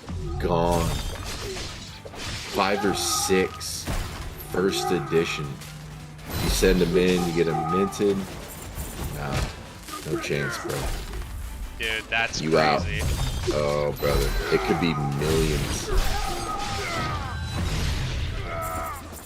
That's crazy. That sucks, man. Mm-hmm. I can understand that pain. I know you can. Yeah, you know? Well, it's just like, you know, people think there's nothing out there right now, and I just don't understand that. There's so much out there. It's just like, motherfuckers are so ADHD, dude. Like, it's all instant satisfaction. Like, Yeah, instant dopamine, dude. yeah, it's, you know, there's no art to it. It's funny, man. I game with this this buddy from work, and he's good people, man. And we always have these conversations. It's funny because I'm like about, you know, the narrative and all that shit. He's just like he's one of those guys. He's like, hey man, if I can learn the game by just playing the game, I don't care about cutscenes, no anything. If I can't learn about the game without cutscenes and without narrative, then that's the kind of game I want. And I'm like, dude, I don't get that. I don't understand. And whereas I'm like, yeah, dude, fucking, you know, I've been playing this, you know, this Horizon game and this Resident Evil game, and dude, it's crazy. It's got this, that, and the other, and he's just like, dude, Nah, son. that ain't me. That ain't me, dog. Dude, that ain't me. And I'm just like, please, please, dude. It's funny, man. It's what it's all about, Yeah, dude. bro. That's what it's all about. You know, the thing is, the biggest thing for me though, with games anyways, like, I remember growing up, like, with all the shit that was shitty, like, the games were the cool part, because it was like, you know, that was like that was one of the good social parts for me, right? And like, I remember like, dude, motherfuckers in my family were dysfunctional as hell, but it's just like, It's just like, all right, my dad just got me GTA Vice City, dude. I'm gonna be up all night playing Oh this my shit. god, dude. Dude, oh my. Sean Hayes, Ocarina of Time. Dude. He was like, come over, I just got it. Yeah. 5 a.m., dude. Yeah. 5 a.m. It was the first time I ever was like, it's what time? The sun's coming up? And I'm like, Yeah, dude. what? Yes, I would, and you know what? I can fully attest to that. Fucking masterpiece, dude. That's like, see, that's like, it's weird because like, you know, that's where we come from in that gaming aspect, dude. Like, that's a game. Brother. Ocarina is a game Brother. that like made Brother. an I impact. got there the second or third day it was out. I didn't even have a 64. Like, we couldn't get one. So he had one, right? And we used to play WCW NWO Revenge for one. This is Sean Hayes, the one Harley was there when he got killed, man. It's pretty bad. Anyway, day 2 or 3 or something shit, I show up, he's in the water temple, bro, or right before. And we spent the next 3 days trying to figure that temple out, bro, and we still didn't figure it out.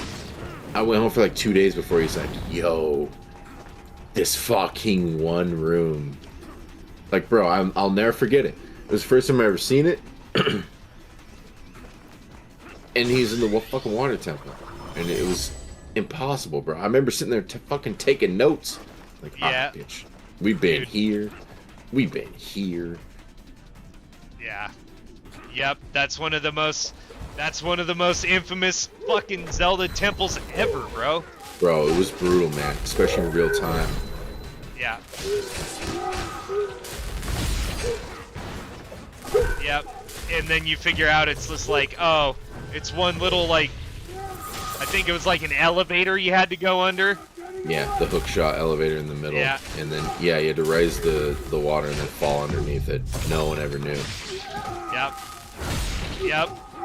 Bro, I used to And run to Funko. it's just like that design is so fucking enormous brain, dude. Bro, not like- only that, I remember finally getting the game myself and not seeing any of the Deku Tree or any of that. I remember going to Funko Land and they had the guide and I couldn't afford it. So I was in there just memorizing like the next steps.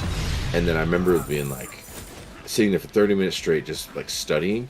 And then I was like, alright, let me flip the last page. And I remember the one thing I read was, if you roll under Ganon's legs, he can't kill you on the last boss. So I wasn't even close to the last boss, but I was ready day one to fight his ass. Dude, he was ready for the fucking adventure. Oh my god, dude. I just had to get there. That's so funny. Yeah, man. And then you go on to learn, like, you know, it's just like incredible detail, man. Being able to play you can like cut a sign, you know what I mean? You can cut a sign down and then play like Zelda's Lullaby or some shit, and it gives you a fairy. Like little shit like that, dude. Like the hidden stuff. So good, man. For sure. It was just those types of things in those games, you know, in general, that's what made them, that's just what made them incredible, man. That they were experiences. Yeah, but you didn't have... Yeah, because you didn't have access to information, bro. You had to figure Bro. the fucking shit out on yourself, like on your own time. Bro, yeah. But it also wasn't like a solo effort like it is today. Like, dude, the whole neighborhood would gather up and try to figure out this goddamn water temple, dude. The whole neighborhood. And then you look back and you're like, Jesus, my neighborhood fucking sucked ass. That took us days. There's Yeah. no smart kid in our neighborhood that's like, yo, you ever thought of fucking raising the water and going swimming? Wait a minute, you can swim. No, we had to run out of ideas Yeah. before that it kicked in. Yeah. The thinking. It finally happened. Yeah, dude. Let's see. Yep, let's see. I think I think we would have been living in Sumas not too long after that game came out. Like it was new. It was still new enough to where it only cost like $30 at the time, you know, and that was like good, you know, for used or whatever. And I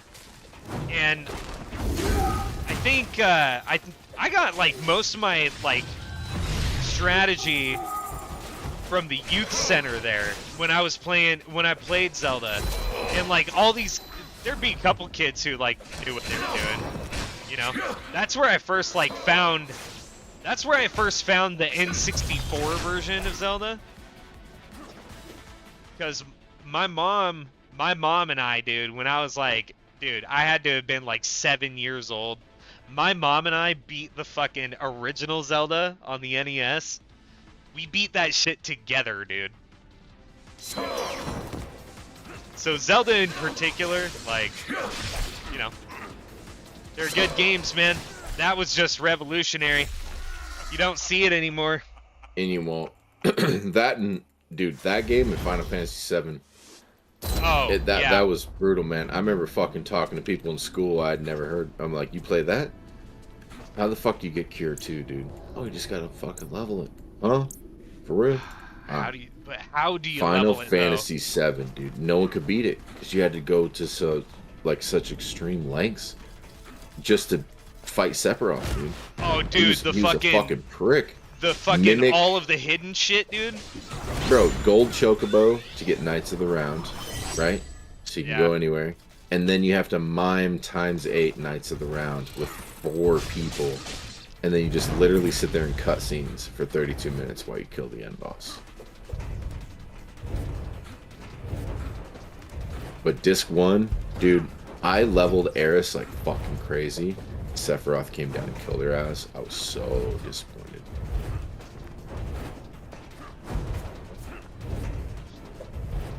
Yeah, that was another iconic moment in gaming, dude. That's fucked up. You're gonna come in and kill the like purest fucking person in this entire narrative. It wasn't even that. She was the healer. Yeah. You know what I take to naturally. Yeah. The heals, baby. Yep. Little Mother Earth, you know. Healers are everything. Yeah. Paramedics are healers. Yep. Yes, sir. Security. Hey, man. If that ain't the fucking truth, I just had to save First a motherfucker. responders, baby. I just had to save a motherfucker choking on a hot dog this weekend. First responders. We're not the first people you call either. We're the people that are there to make the call. Yep. God, thank God that guy was good. Oh, shit. Yeah. That was rough, man. He was really uncomfortable, and he's super embarrassed. It's like... Well, yeah, you're eating dick-shaped foods and you're not chewing. Dude. It's pretty sus. Well, he was like...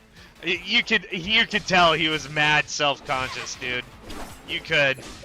Because he went into the whole thing. He's like, yo, man, I actually choked pretty easy.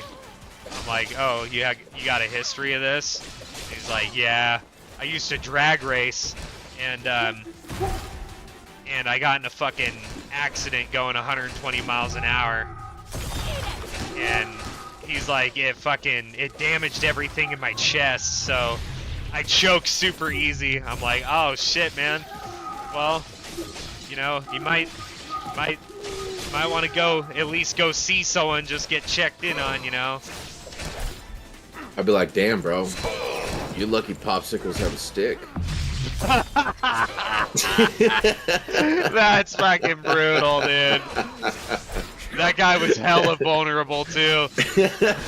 That'd be perfect.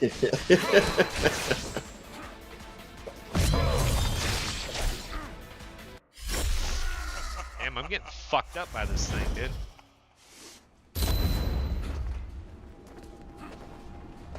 You lucky popsicles got a stick. Like, Am I wrong? Dude. No, Don't even fucking put that shit in my head, dude. That's crazy. Oh, because it's funny. That's crazy. That's crazy funny. But that's crazy.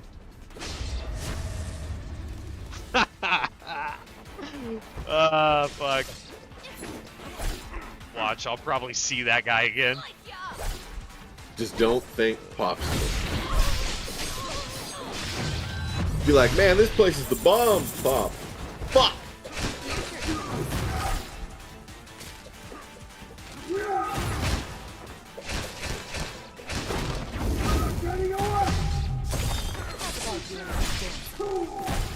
Aww.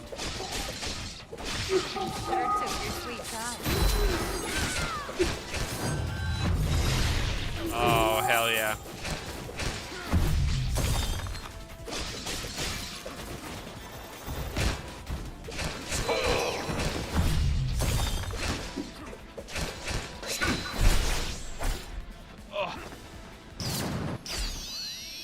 Alright, fuck everybody on the screen. Yep. I'm about to make some food, big dog. Oh, you outie? Yeah, here soon. You still playing the, what? Oh, you got it under Resident Evil, bro. What was that? You're, advertising under Resident Evil Village. Oh no! Really? Oh, I am, huh? Damn. I changed the description, but I didn't change the fucking game link, dude.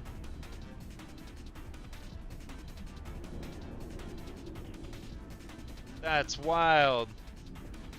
Well, you know, it's a work in progress. Well, you know.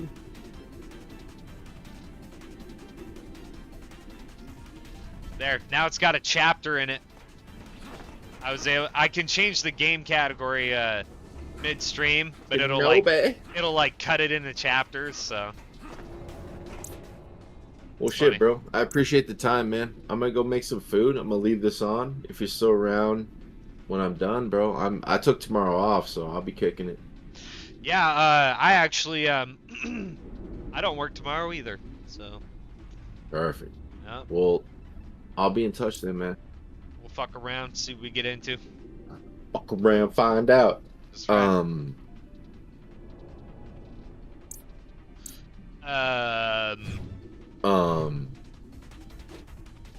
Gas man. How the hell's he know I got gas? Do you realize what you've done? They must be pros. Fucking that, yeah. You have no idea how many times I pull up to a stoplight, see a homeless guy, and want to roll down my window and go, we usually don't pick up hitchhikers. And then just roll the window back up. But I'm gonna roll with my instincts on this one. Saddle up, Hello, partner! partner. Bro, playing tag in the front seat is like one of the best scenes ever. Like, if you watch them, he's like going above him, behind his shoulders, tagging. Yeah. And then he goes in front of him. And it's so stupid. But it's so great. He's like, why would she meet you at a bar at 10 a.m.? Well, I just thought she was a raging alcoholic. That's funny. And all this time I've been going through such hell for nothing. Like, Fuck. Timeless classic, man. yes, sir. Good Well, memories. before we bucket list, you and I got to eat one more shroom and watch Dumb and Dumber, dude. Because I'll never forget, we played disc golf, played the game of life, fucking watched Dumb and Dumber, dude. And Harley was so pissed the next day. You motherfuckers! I had to work and you were giggling all night.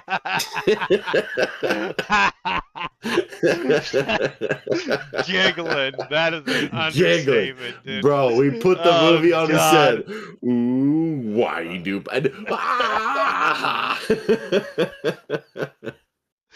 Oh, fuck. shit was- Genuinely looking forward to that at the time, too.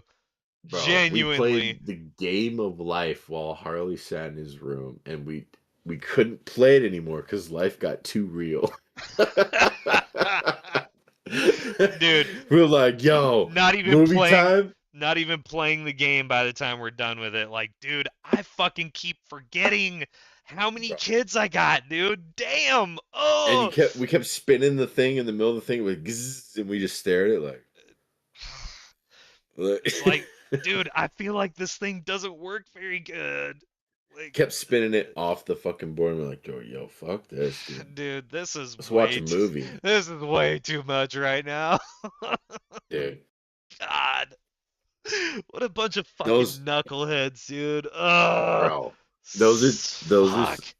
that memory and the memory of because I took Jesse to see Deadpool, and you just happen to show up, and you're like, "Have you seen Deadpool? Have you seen Deadpool?" And we talked about it for 20 minutes straight, and it was like, "You want to go watch it right now?" Yep.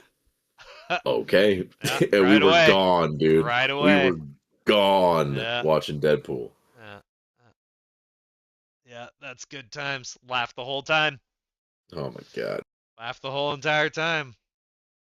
All right, bro. I'll be in touch. I will be around a bit later. I'll hit you up. All right, sick. Thanks, bro. Later, man. Well, that was a nice little visit there from our buddy. Yeah, that's a good guy right there. That is a good man right there.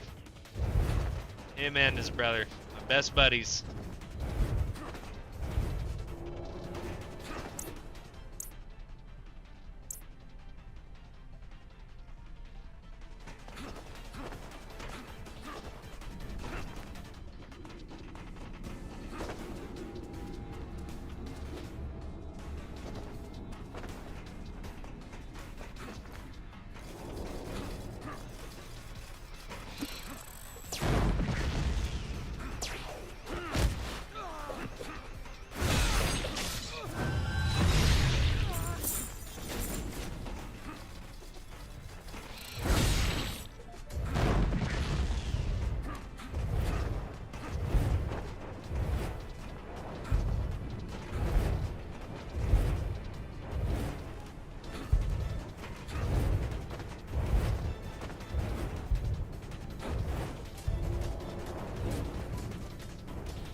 Ah.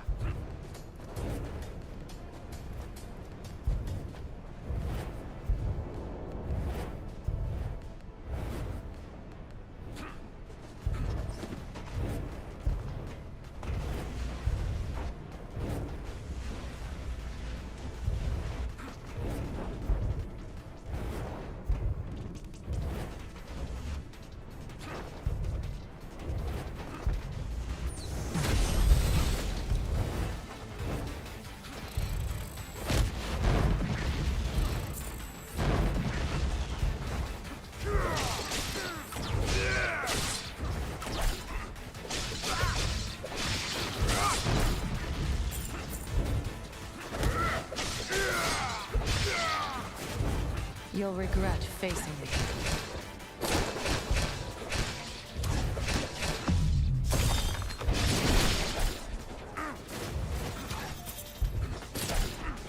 Let's see who comes out on top.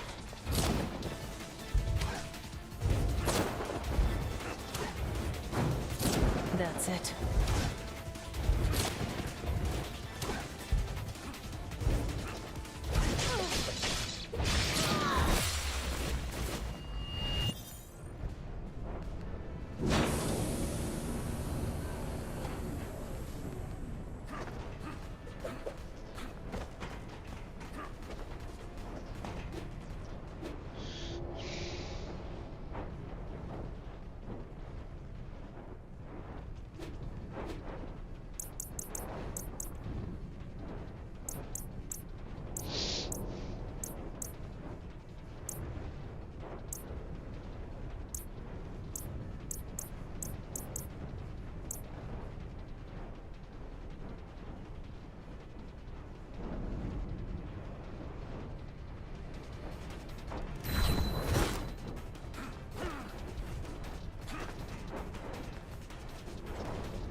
like fish in a barrel.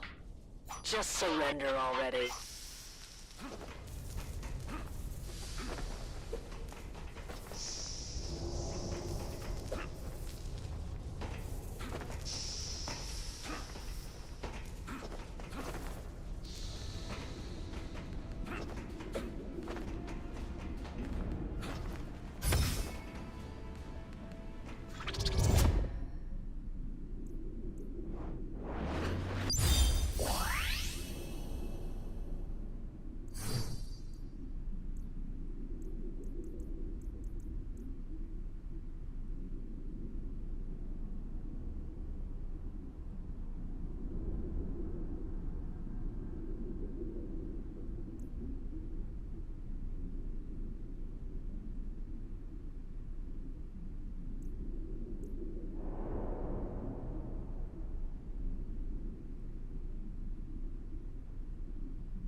you in half! You're ready to die!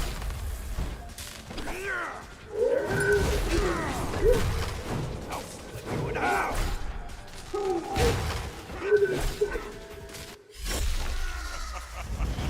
Okay.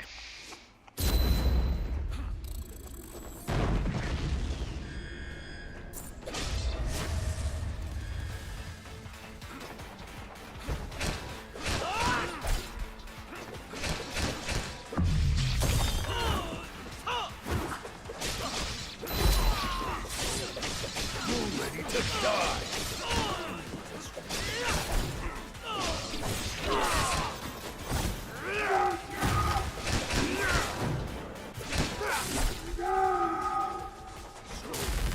You're ready to die! I'll split you in half!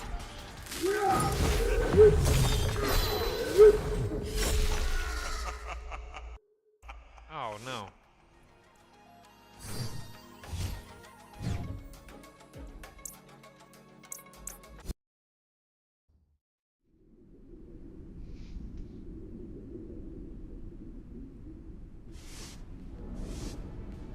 Thank you. Thank you for asking me.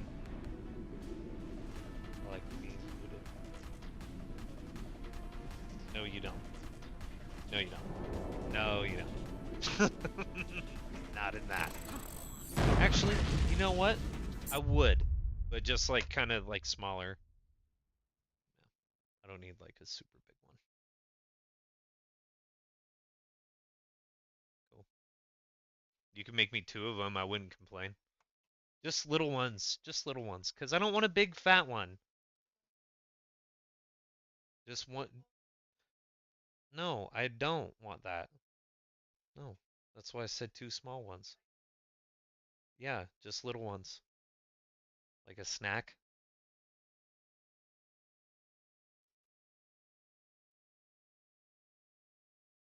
Well, if you don't know how to do a small one, then just say so. Oh, yeah.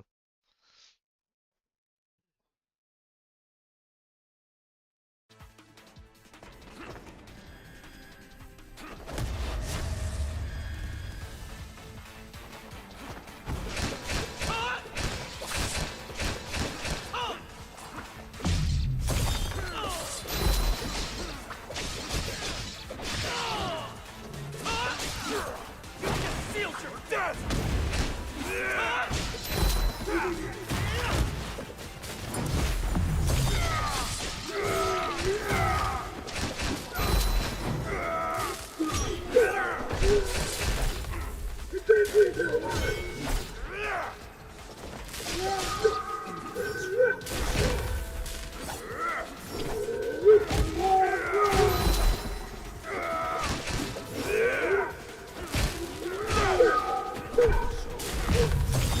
To die! Oh my god.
All right, y'all. Well, thank you to anybody who stopped by. We'll catch you on in the next one.